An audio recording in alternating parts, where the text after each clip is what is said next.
This is repulsive. Oh, Guys, there's Take your glasses off. Look like welcome to the freak. podcast, DGB Sports. First off, I want to give a huge shout out to Chris Gronkowski for following us and the Cleveland Sports Talk. Really appreciate you. Go Cleveland. Guys, first topic of the day. Dwayne Haskins cut by the football team today. What are your thoughts? He deserve it? Yes. yes, he's trash anyways. Even if he wasn't breaking the rules, he should have been cut. Dude is He should hot have been cut garbage. week 1. I agree completely. Dude's reminding me of Money Manziel. He's trash. Bro, Well, Johnny if you Manziel. look at his career, he had 16 games. And his completion percentage isn't awful, coming in at 60.1%, 2,804 yards, 12 touchdowns, but the 14 interceptions. Hasn't been able to get Washington, the football team, over the edge. So I think it's best time to move on and possibly give Alex Smith that starting job. Bro, the only way the football team is going to make it to the playoffs is if Alex Smith is playing this Sunday. I don't think the football team's making it. Speaking of the football team in playoffs, that NFC East is a hot race, fellas. It is. Yeah, Here's hot the garbage. actual things. If so, at noon on Fox, the Cowboys and the Giants will be playing, and if either team wins and the football team loses, they will make it to the playoffs. It's really all up to the football team. If they win, they're in. If they lose, they're done. Yeah, It's I'm pretty looking much at the playoffs starting now. standings right now. Cardinals play the Rams, right? Winner gets in, correct? Yeah, so the way it would work out is Nice. if the Bears beat Green Bay and then the Cardinals beat the Rams, the Bears will take the 6th seed, the Cardinals will be in the 7th seed, and then the Rams would end up missing the playoffs at the 8. Yeah, because the only three teams that are a lock right now are Tampa Bay, Green Bay, Green Bay New and Orleans, and Seattle. yeah. Yep. So there are 3 other spots that need to be filled. Yeah, and as we're Right. recording this right now, we just got an update from Adam Schefter that Jared Goff just had surgery today on his injured thumb and is going to be Ooh. doubtful to play this Sunday. But there's a chance he could return for the playoffs if they were to get there. And the quarterback that would come in for the Rams would be John Walford, undrafted out of Wake Forest. He played in the Alliance of American Football for the Arizona Headshots. He led the AAF with 14 passing touchdowns last year. Well, other than that, he was just on the Jets practice squad and hasn't had Yeah, any real NFL he hasn't experience. taken a single snap in the NFL, so that'll be interesting. But just to kind of even out the playing field a little bit, Kyler Murray, Tony, what were you going to say? The Rams, if they're going to win that game, it is going to be exclusively because of their defense. Their offense, especially with Jared Goff out, is taking a massive hit. Yeah, and And especially Jared with Goff this already next news, wasn't. Kyler Murray, the lower leg injury, is questionable to play this Sunday as well. Chris Strevler would start, undrafted from South Dakota, a guy who played in the CFL and won a Grey Cup there, but still no real NFL experience, which doesn't give me much hope for them. Yeah, the only real experience he had 2 games that he actually took snaps in for the Cardinals, but one of them he was basically just kneeling down, running the clock out, and then the other one he had a whopping 1 rush for 3 yards. So who knows what he's going to do. You know, I feel like this game, if assuming Jared Goff is already going to be out, if Kyler Murray plays, I don't know if you necessarily automatically give the Cardinals the win. I think that Rams defense can step up huge and possibly win the game for them. I mean, that's exactly what it's going to have to be. It's going to be, can the Rams defense stop the Cardinals offense and cause some key mistakes? More importantly, did the Bears get a big win against Green Bay this weekend? I mean, I'm going to be honest, being a Bears fan, I just don't see us slowing down the Packers offense. The defense has not been playing to par lately at all. I just can't see it.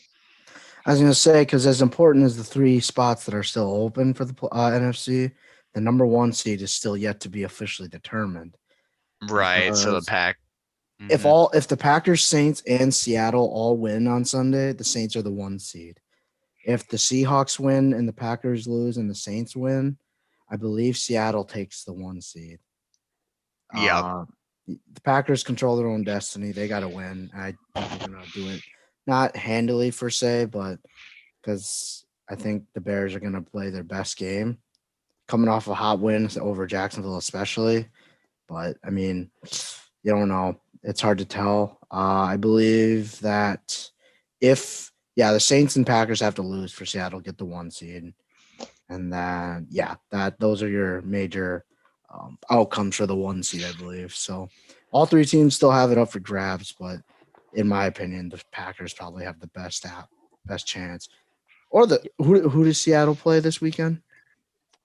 So who does Saturday plays the 49ers, I believe. Oh, Yeah. Yeah, because it's all is it divisional in games. Santa Clara or up in Seattle? Well, regardless, the game would be played at the Cardinals' home field or it'd be played at Seattle, so I really don't know for sure. Because the 49ers don't have any home games right now. Oh, yeah. I forgot about that. Yeah, it's everything's at going- San Francisco, but technically, like you said, it's going to be in Arizona. That's a tough game to call.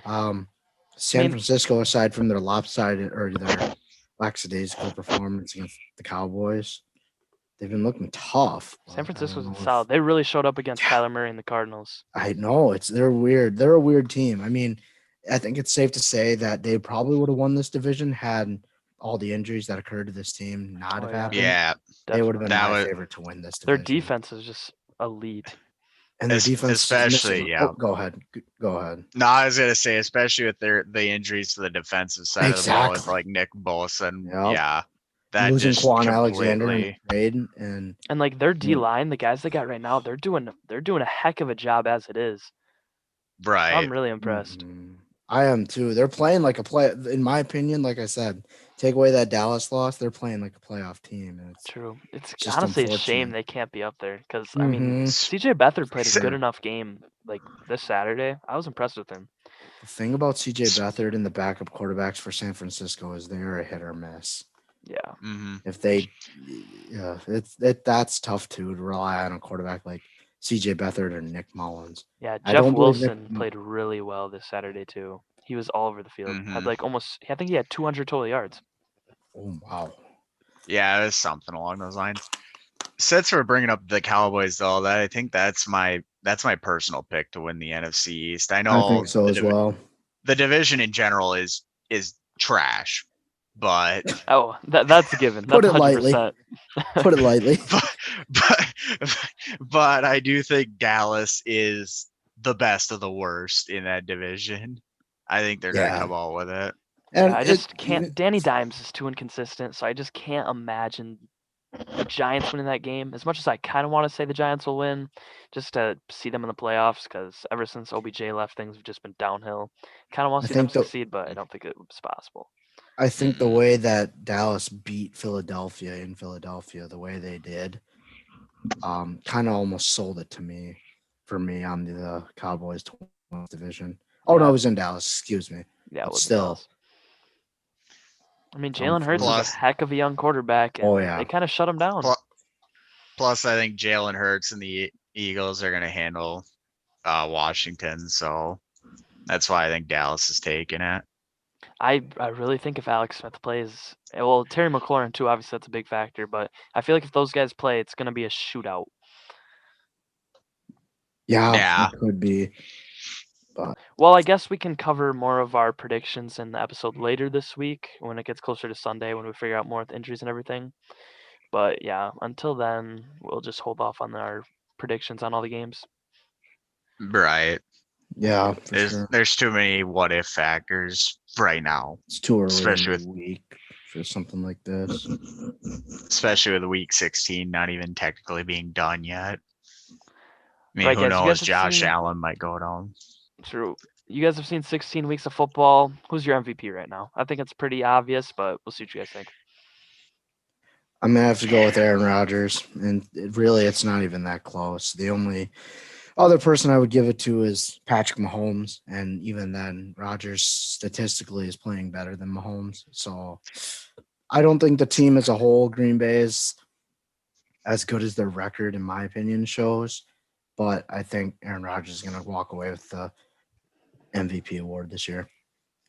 So yeah, I think Mahomes is more MVP worthy than Rodgers, but his two pick game against Miami kind of pushed him behind, and then Rodgers kind of just remained consistent. So Yeah, I think he'll end up taking the award. A lot of just turnover, even though it really isn't that many turnovers which Pat Mahomes is doing, but compared to Aaron Rodgers, sure. who rarely turns the ball over, yeah, I just don't think. I think it's just all Aaron Rodgers at this point. Yeah, with Rodgers' 1 interception last night, he's at 5 on the season and over 42 touchdowns. Yeah, So even if Yeah. we were that's to hard to throw argue with at 2 all. or 3 against the Bears, which I doubt will happen, I would still give it to him. Yep. Mm-hmm. Good. Who do the Chiefs play this weekend? Not like it really matters for the sake of it. Well, they play the Yeah. Chargers. Okay. They might not even have Mahomes in Mahomes might not see much playing time. just because they already have the 1 seed locked in. There's not really any there's no incentive to reason. start him. We can Unless move they over wanna- to the AFC playoffs entirely now. You can continue. Oh, I was gonna say unless they want a stat pad for him and potentially steal the MVP back. Yeah, but that's about all they Even can with do. that, I don't think it would happen. Rodgers is just playing too damn well. Yeah. Rodgers is playing too dang well. I'll cut that other part out. Ooh, it's tight out. Well, the NFC, excuse me, the AFC is almost pretty much figured out. The only team that has a chance to get in that currently is right now technically in the hunt would be the Colts. And the Right. Colts need the Titans to lose to Houston this weekend, which I don't see happening. And then the Colts. Well, they don't. Go ahead. They don't necessarily need that. They would need that if they wanted the division. All they really need is true. Yeah, they need either the Browns, Dolphins, or Ravens to lose, which Cleveland, they are going against Pittsburgh. That is entirely possible. It is our city, but it's never easy being a Browns fan. But it Oh, kills get me to any see them easier go playing the against 12-3 Pittsburgh Steelers. It that's kills for me, sure. even though Pittsburgh's been so super inconsistent as of late, ever since the Juju TikTok antics. But I really want to see the Browns. I want to see our Browns make the playoffs. Yeah, the city has suffered for too long, and as of we, so to see a change in the landscape of the playoffs in the AFC, whether they go home in the first round or in the Super Bowl, like I think they would, it's not looking good for us. So obviously, one team has to miss the playoffs of the Dolphins, Ravens, Browns, Colts. Who do you think has the Who do you think would more than likely miss it of the 4? I'm gonna have to say Miami. All respect to my colleague Bryce, but playing Buffalo. Granted, if Buffalo wins tonight, they almost have no real reason to try and win next week. Or no one plays the game just to lose. You want to win, but playing Buffalo, having the Ravens play a team like Cincinnati, Miami and their best chance right now is the Colts lose and the Browns lose. They get in, which I don't see the Colts losing to Jacksonville. I do see Cleveland possibly losing to Pittsburgh, depending on who they bring in for the whole game. But I think I think Miami would be the closest team I'd say to miss it. But at the same time, they've showed up in so many games where I thought they would lose this year, like Kansas City, for example. They played them really well. If they can play like that against Josh Allen and Stephon Diggs in that offense, who seems to be struggling as of late, per tonight, only beating the Patriots by 1 at the time. I'm going to say Miami, but at the same time, I think Miami could make the playoffs, and you can't count them out. You really can't. I mean, look at what happened a couple of nights ago with Oakland. Excuse me, Las Vegas. Thank you. Bryce, it seems like you have something to say about your Dolphins. See, they did not have, in the last game against Buffalo, which was still close, remember, Byron Jones was not playing in that game. And he is a bigger impact on the defense than his stats would suggest. I think Cleveland missed the playoffs because even if Miami does lose to Buffalo, Pittsburgh still is going to want to fight for that 2 seed to get either the Colts or Ravens for their opponent. I don't see them resting their players. Cleveland might still not have those 4 receivers that were out this week back yet. I don't think Cleveland's winning.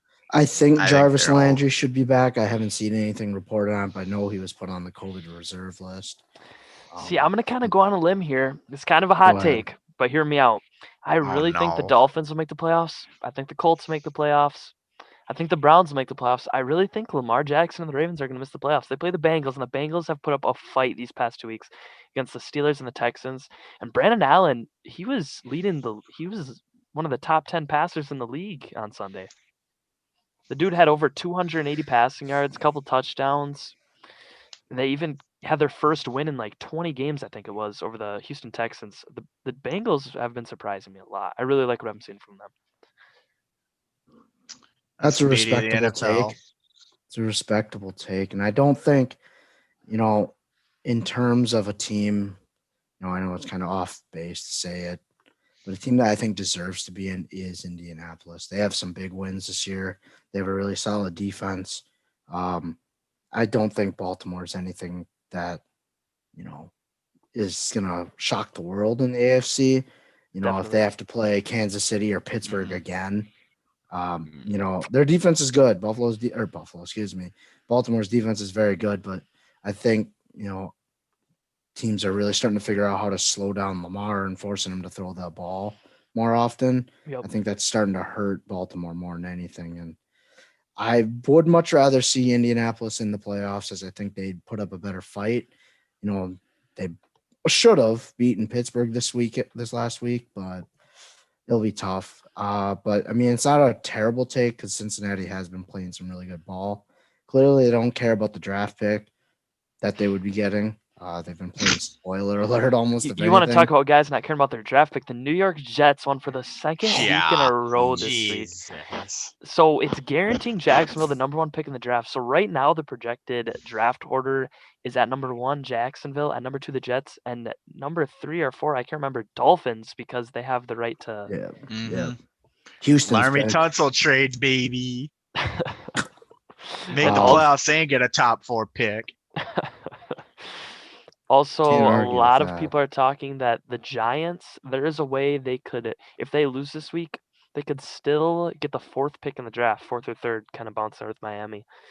But Ooh. it's crazy how the Giants are playing for either a top 5 pick or a spot in the playoffs. It's truly something unprecedented that we have not seen in a while. Who do That's you what think? happens when. Oh, go ahead. Who do you think goes 1 and 2? Is it the typical, Trevor Lawrence then Justin Fields, or do you think it'll be a little different? I mean, that's tough. I know the Bengals really want that offensive tackle out of Oregon who sat out this year, but obviously their draft pick is slowly dropping. Right now, I feel like it's got to be Justin Fields at number 2 because all the teams up there just need a quarterback. Unless it is the Jets, I really feel like they can hang on to Sam Darnold, but they seem like they just don't want to lose anymore this year. See, now the crazy thing would be if Houston somehow got a hold of that 2 pick. I don't think Miami would need a quarterback, and that would probably be the circumstance where Fields doesn't get taken too. Trevor Lawrence is the consensus first pick. You'd have to be dumb not to take him, but That's if he Once-in-a-generation actually player. decides to go. True. He's I feel still like- not entirely declared on it. I feel like with Jacksonville there instead of the Jets, he's got a lot to work with. The Jags put up a good fight against a lot of teams this year. They really did impress me. Like, they are so much better than just 1-14.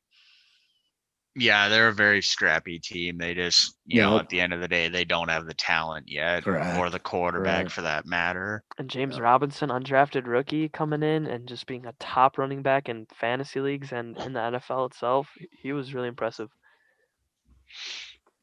I agree.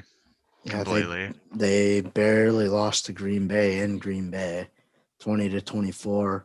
Barely lost to the Texans, lost by 10 to the Chargers. Only lost. Well, okay, though some of those scores aren't too impressive. They only lost to the Titans by 3 in week 2 of the season. So yeah, they're scrappy, but but could that also come into their favor this week as they play? Who do they play again? I believe Indianapolis. the Indianapolis, yeah. So, and they beat Indianapolis in the first week of the season, obviously. Yeah, that's ridiculous. Imagine starting 1-0 and losing 14 straight.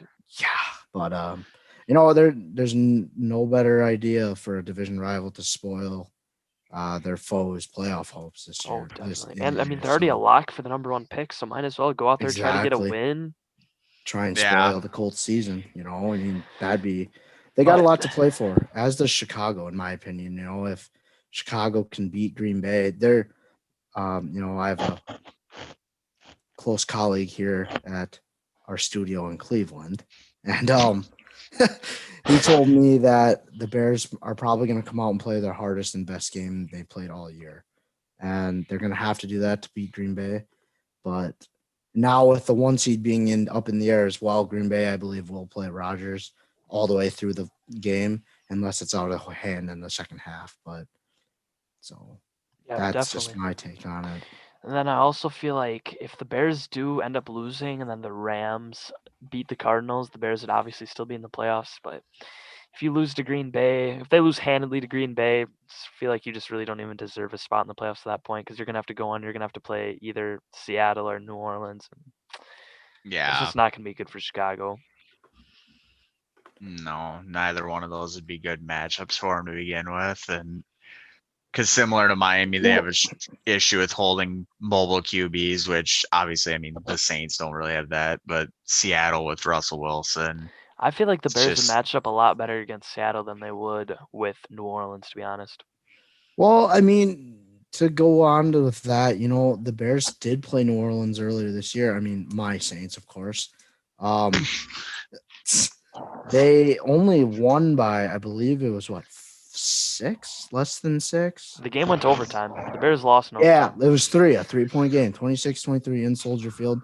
You know, I think the Bears honestly could be a potential dark horse if they did make the playoffs. You know, and as long as they aren't playing Green Bay, in my opinion, they have just as good a shot to beat Seattle or New Orleans, in my I really opinion. like what I've seen from Mitch Trubisky lately. He's done a lot to impress me, and it's just it'll be interesting to see how he does against Green Bay this week. That'll really go a long way in telling if they do make the playoffs, what it's going to look like. Yeah, in their first meeting against Green Bay, I remember watching. It just didn't look like he had the confidence there. He looked a little jumpy, a little nervous, made a lot of bad decisions. But since then, you know, he's been, like you said, playing a lot better. I mean, I know he had to come in. Nick Foles took his job. Trubisky took it back, but you know, I mean, I think it might took him a little bit to get going. But I mean, since the loss to Green Bay, the Bears have been looking like a team, and their loss to Detroit. I think that they easily could be a team that isn't going to go too far, I'd say, but could make some noise in the first round. Yeah, I think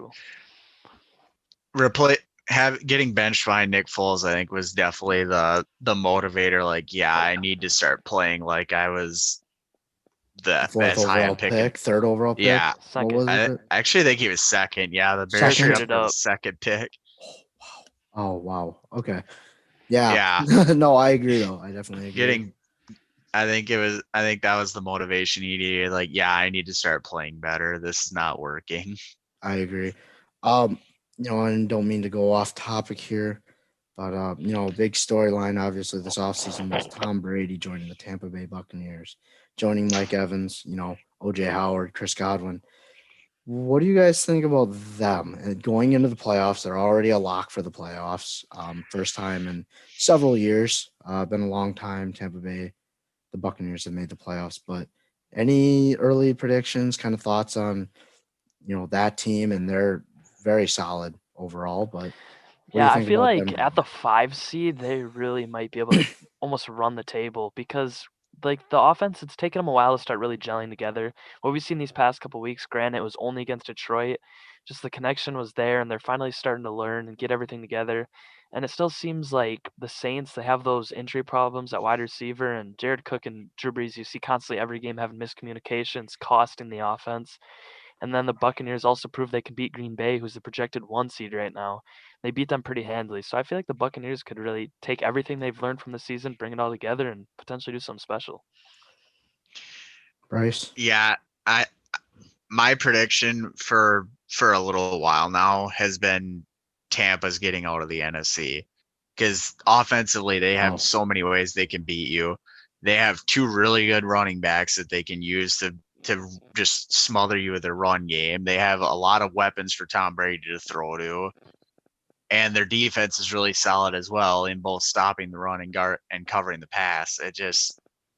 they're such a well-rounded team that it would like are the other teams that can make it out? Sure, but I think Tampa's a fake 5 seed. I think they're going to be the team that wins the NFC. I'm glad you said fake 5 seed because I was thinking as you were talking there, with the talent that team has, and a great head coach, Bruce Arians, highly respected throughout the league. Sitting at 10-5 right now, probably going to go into the playoffs, most likely at 11-5. I would assume should beat the Falcons this weekend, but I've looked at their past games. They're just so inconsistent throughout the season. But like Dave said, as they're getting to these final couple games here, I think that the chemistry is finally starting to mesh and they're finally starting to get together. Yeah, granted it was the Lions, but to beat them 47-7. Brady had over 250 pass yards in the first half, I believe, against Detroit or something crazy like that. And the way I would say ever since the second half of the Falcons game, where they started off to a slow start, but came out firing in the second half, that just resonated this last week. And I think it's going to just carry on the next week. And, for their sake, probably carry into the playoffs. Yeah, say all you want about Detroit, about how maybe bad they are, but that's grown men going out there to play football, and they obviously don't want to lose. They're not just going to hand the game to them. So it truly is impressive what he did on Saturday. And another thing is, aside from their losses to New Orleans this year, Tampa Bay, they lost to the Chiefs by 3, lost to the Rams by 3. It's like those two teams are 2 top-tier teams in both conferences, I believe. Rams have an astounding defense. Chiefs, obviously, probably the best team in the NFL right now. Yeah. It's just weird. They're a weird team, I think, but at the same time, I think that what Dave said. I'm just looking at their schedule right now, and if they can get everything clicking, they can get that Brady to Godwin, Brady to Evans, OJ Howard, Gronkowski, and get those running backs going. That's such a well-balanced offense, and their defense is primarily healthy, I would say, for the most part, aren't they? Other than Vita Vea, who got injured very early in the season. Oh yeah, correct. But other than that, I really think Tampa Bay would be a team to fear in the NFC.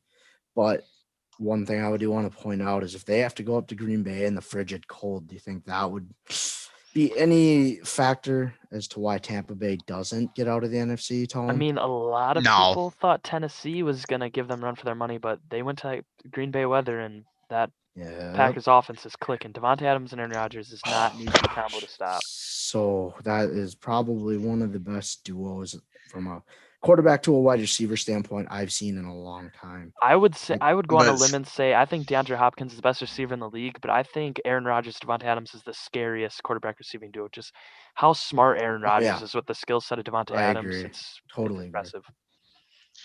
Go ahead, Tone. I know you wanted to say something here. Well, see, the thing that people are leaving out though is 3 of the Buccaneers' best players played in frigid areas before they joined Tampa. Agreed. Brady was with New England. Gronk was with New England.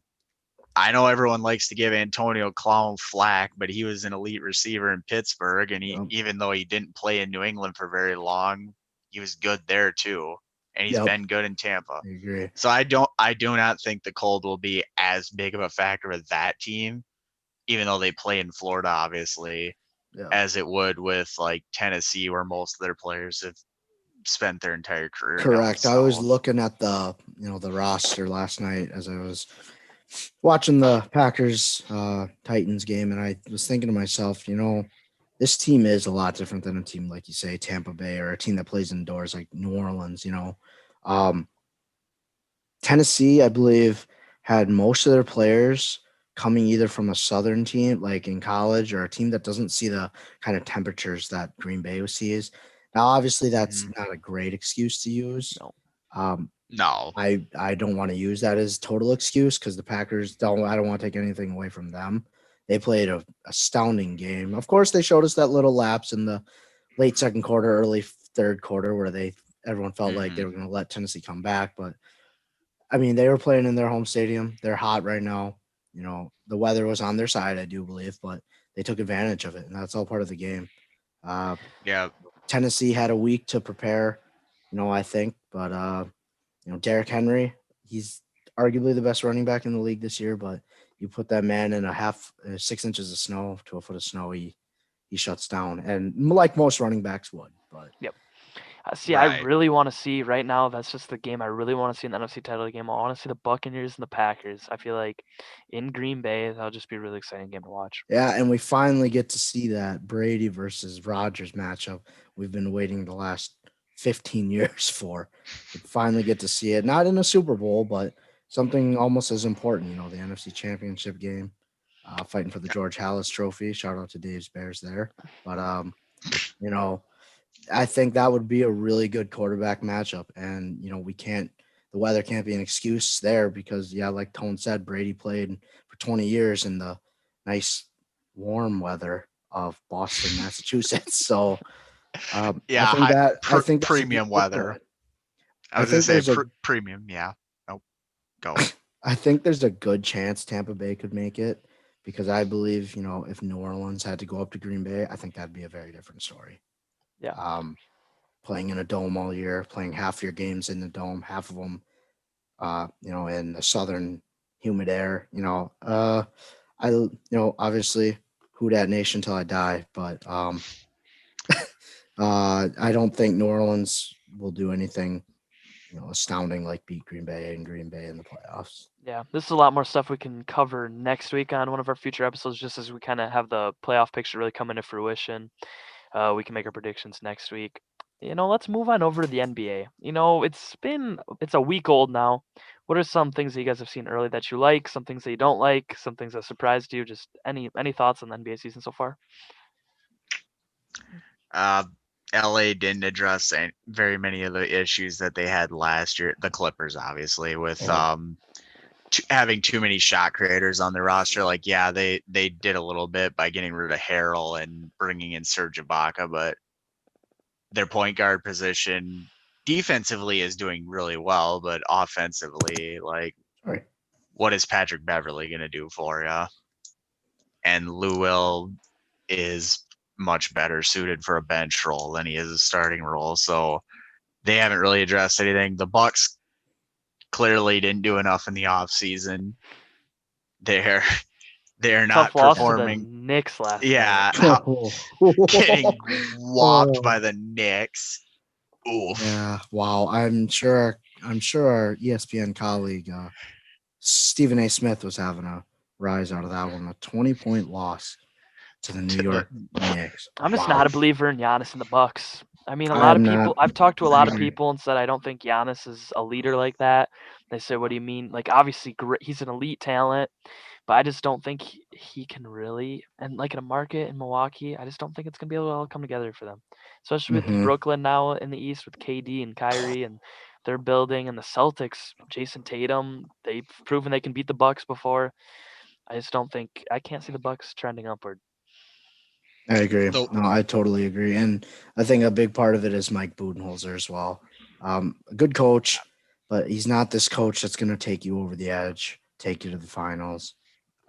I think, coaches like Steve Kerr, I would say Greg Popovich, but, I think he's passing his time. But, even the Jazz head coach.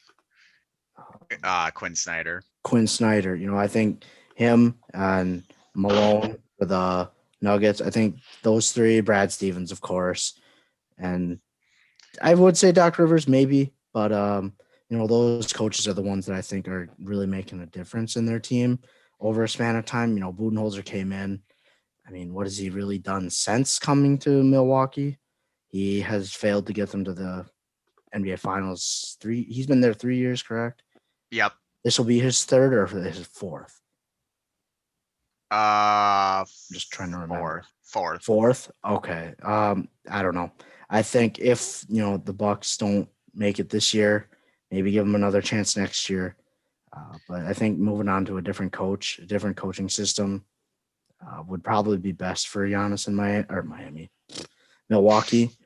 Miami don't have that issue. That's another one. He's going to be there 5 years, so they got to figure something out. Otherwise, he's going to leave.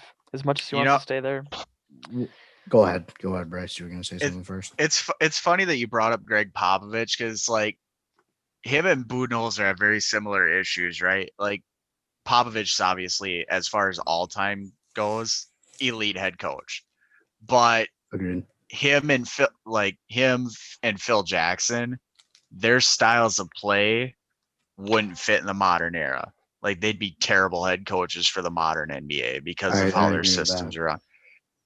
But what I was trying to get to, Popovich and Budenholzer are similar in this. They are completely unwilling to change their style of offense to match the talent they have. Like Budenholzer's strategy for the entire time that he's been there is we're going to give the ball to Giannis. We're going to have shooters around him. Giannis kick it out. And it hasn't worked. And he has not changed his style at all. See, that's where like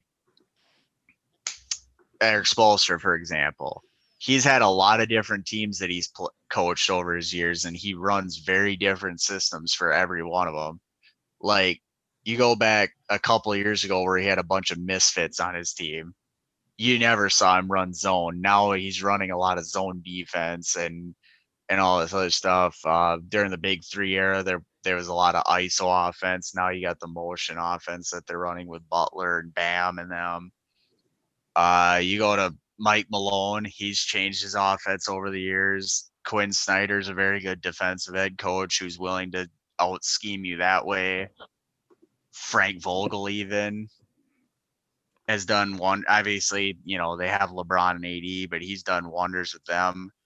Budenholzer, I hold him on like that Doc Rivers platform. I don't think without elite talent around them that they're very good head coaches. And I think last year with the Clippers, that definitely showed. I mean, obviously they had Kawhi and PG, but the fact that Doc Rivers couldn't make that team work says a lot about him as a head coach. That was a lot, wow. But I mean, I'm not going to argue anything you said because it all made sense. It was all, factually backed up in my opinion. But I think as we talk about Greg Popovich and change, I think the change for the head coaching spot in San Antonio is coming up a lot faster than we think.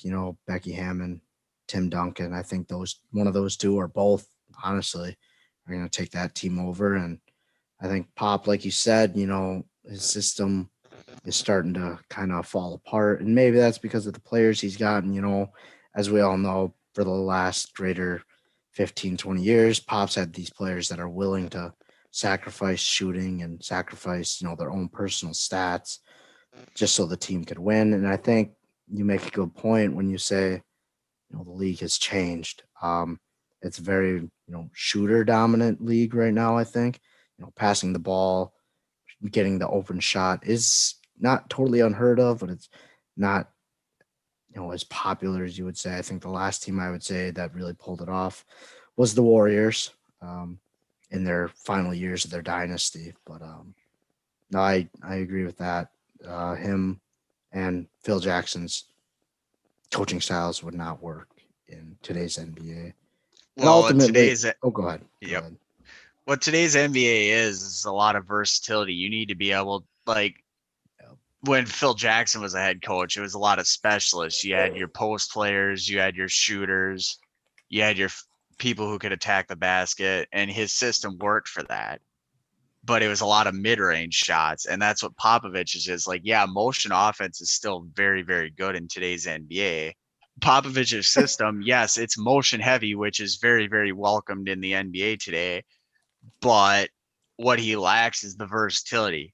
There's not a lot of 3-point shots. He doesn't have a lot of people who can get to the basket. Like DeRozan and LaMarcus have done a really great job of sacrificing their stats for the betterment of the team, but they're both at the end of the day, they're mid-range shooters. And I mean, LaMarcus is a really good post player, but post play isn't really that prevalent in modern league either. So it's an outdated system. Like the motion part works, but he's not a 3-point he's not a 3-point shooting coach, and there isn't a lot of versatility on his team either. So it doesn't work. Now, all right, guys, just a couple quick questions, before we close out this first podcast. I'm just gonna ask you the 6 main, or you know what? We'll go 8 main NBA awards. Just gonna ask you guys who you think's gonna win them, and we'll go from there. Okay, let's start out with this year's MVP. Who do you guys got? Bryce, I'll let you go first. You got a little more knowledge to this one than I do, so I'll let you go ahead first. I'll chime in when you're done. Based on what I've seen so far, I think with the fact that it's narrative based to begin with, and with the stats he's putting up, I think Luka Doncic is going to take it. I would love to say a center like Jokic or Embiid or Adebayo, but I think Dallas is going to do good enough, and Denver's getting off to a slow start. I think Doncic will take it. Dave, I'll go to you next on that one. Let you answer that one. Part of me wants to say, like, back when Russ averaged a triple double, like he was MVP. Part of me wants to say that he might go back that way because he's been stat pushing really hard already. And I kind of want to see KD win it. That was gonna be my guess. KD's as of guy I right now, want to Kevin see. Durant. Yeah, playing ungodly. Welcome back, KD. Happy to see you back. But now Tone bringing up, or Bryce bringing up Luka is a good one too. I don't know if I would throw Trae Young in the MVP conversation Not quite yet. Not No. quite yet. But I'm gonna stick with mine, Kevin Durant, or I'll agree with Tone on this one, Luka Doncic for sure. All right, Defensive Player of the Year. Tone, Bryce, again, you can go first.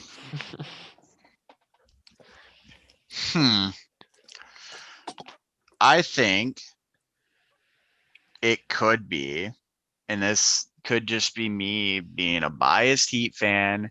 I think with his This is defensive definitely going to be biased. No. This guy's a very good defensive player, and he's a very versatile defensive player, and he's a center, which is no.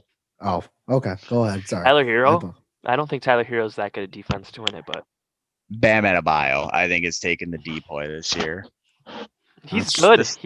I really don't have an opinion on who's going to win depoy, but Bam is really impressive. The center is the most impactful defensive position in the league, and he is the most versatile defensive center in the league. I think he's taking it. No, the only other person I could really put up there with, I really don't disagree. There's players that could float around with that. Anthony Davis, Giannis. I think the two front runners for me, I know we're only 3-4 games in for some teams. Yeah, it doesn't really show much. Yeah, I know. I'm gonna just stick with my gut on this one. I'm gonna go with Rudy Gobert. Yep, he's been there 2019, 2018 depoys. He's always there. Okay, next question. Rookie of the Year. Who you guys got? Ooh. Tone, again, you're up. You can headline the NBA once. Give me a minute to think. Your key NBA analysis.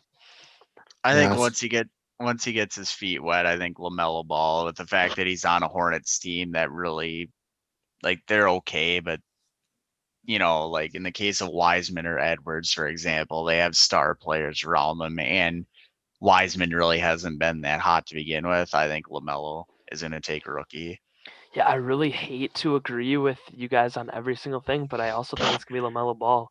I'm going to disagree with Tone on this one respectfully, and you. I mean, LaMelo is kind of finding a shot a little bit. He's going to be an elite playmaker. The defense isn't there, but I feel like he's just going to make the Hornets a really fun team to watch, and I think he'll get those votes. I'm going my guess right now. I loved him in college. I like him now. I'm going to stick with Anthony Edwards as of right now. He's been a solid player. He's very solid coming out of coming off the bench in his first game. Saw the most minutes. Scored a good amount of points. Obviously, these guys have a lot to go, further to go. Yeah. A lot of growing. But, LaMelo I'd be okay with. I would, because I am a big baller brand kind of guy. But DGB, baby. Lonzo's the GOAT. We'll get into that discussion another day. Yeah, we'll talk about that in 10 years, maybe never. But Anthony Edwards would be my rookie of the year. Since we're on the topic of rookies, though, Wiseman is looking like a bust. I don't know. I don't know if I'd go. I don't know if I'd say a bust. It's been a couple games, and he's getting the boards, and he's looking pretty athletic down low. Dude, I think he had 2 boards last game. Come on now. Hold on, I'll pull up stats right now. You guys can fill in for a second. High. Good way to fill in. I don't know. Bust 3 games. Okay, in, so he's that's played gold. 3 games. In his first game against the Nets, he had 6 points. Oh wait, no, 6 rebounds. He had 19 points, 6 rebounds. His last game second to last game on Christmas Day against the Bucks, he had 18 points, 8 rebounds. Against the Bulls, who we know they're not that good, had 7 points and 3 rebounds. He's still averaging almost 6 boards a game, 14, 15 points. I mean, obviously for big, you want to see a little bit more production, but it's so early in his career. He's just getting his Especially, feet under him. He played no preseason games. Give him a break. well, see, the thing that concerns me is this is a team where he is like, I don't want to put that much pressure on a rookie, but he should be the second best player on the team. And I don't see him playing like that. Like, obviously, we're only 3 games in. He has time to improve, but He's played 3 games at the NBA level. He has played no preseason. I feel like if he is a bust and you called it right now, kudos to you, but I just don't feel like it's going to work out like that. All right.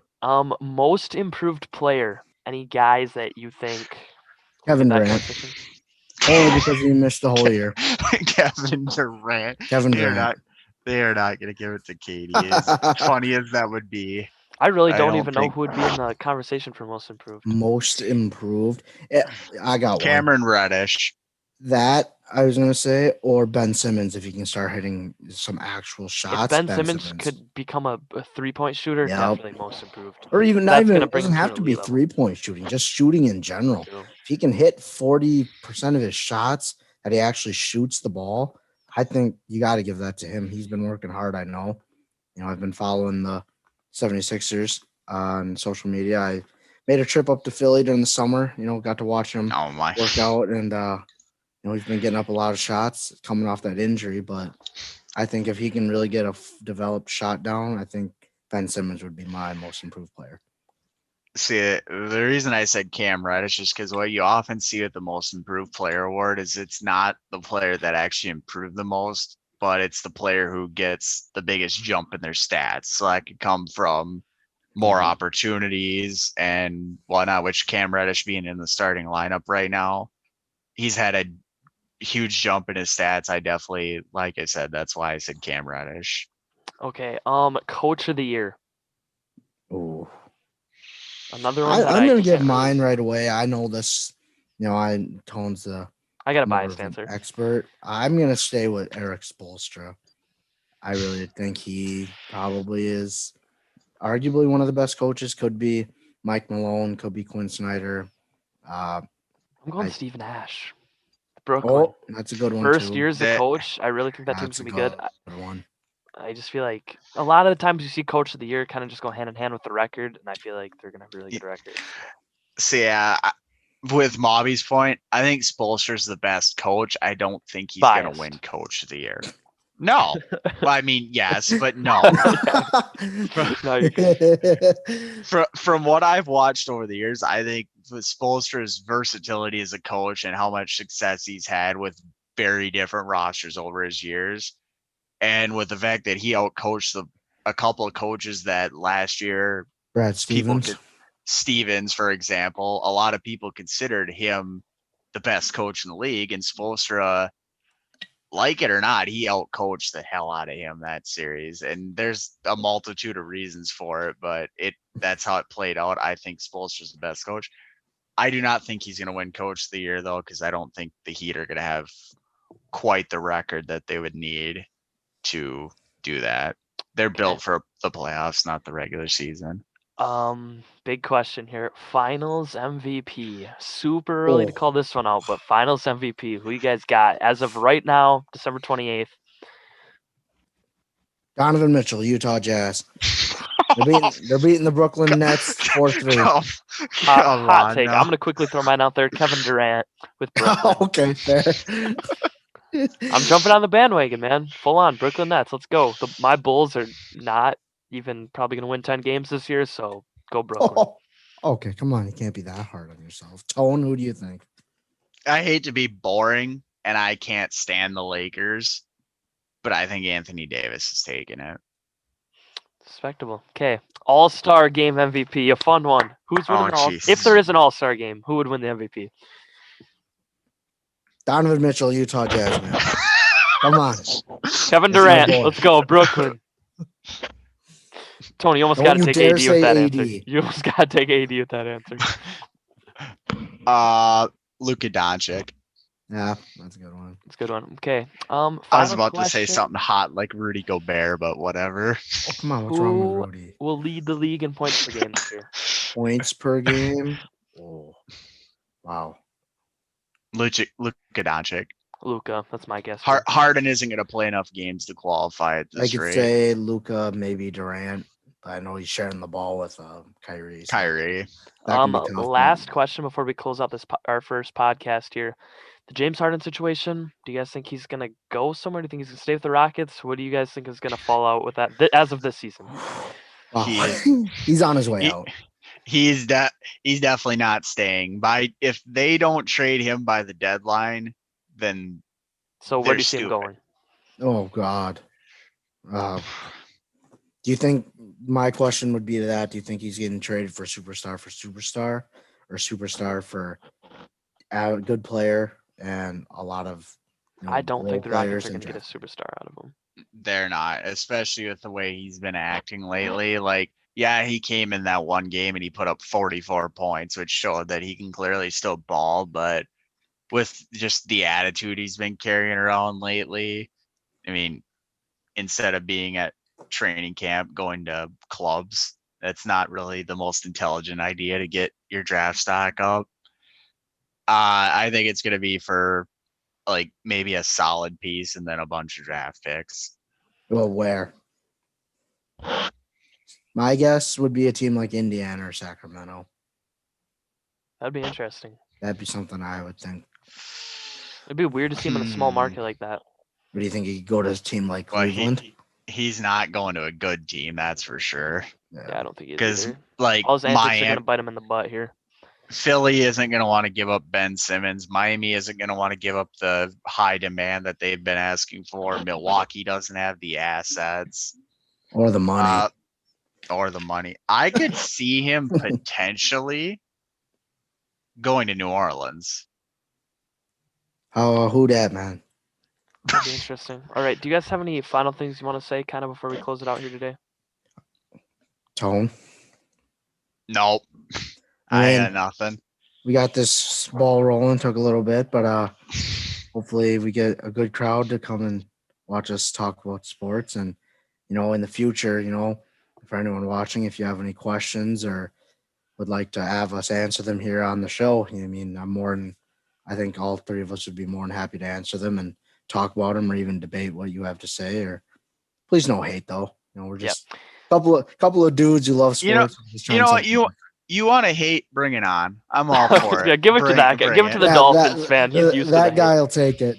I put up with 21 years, damn near 22 years of hate for being a Dolphins fan. Bring it. I don't care. Lastly, fair. huge shout out to Chris Gronkowski. I want to thank you guys for listening to the podcast. Leave a like, comment. Until next time, peace.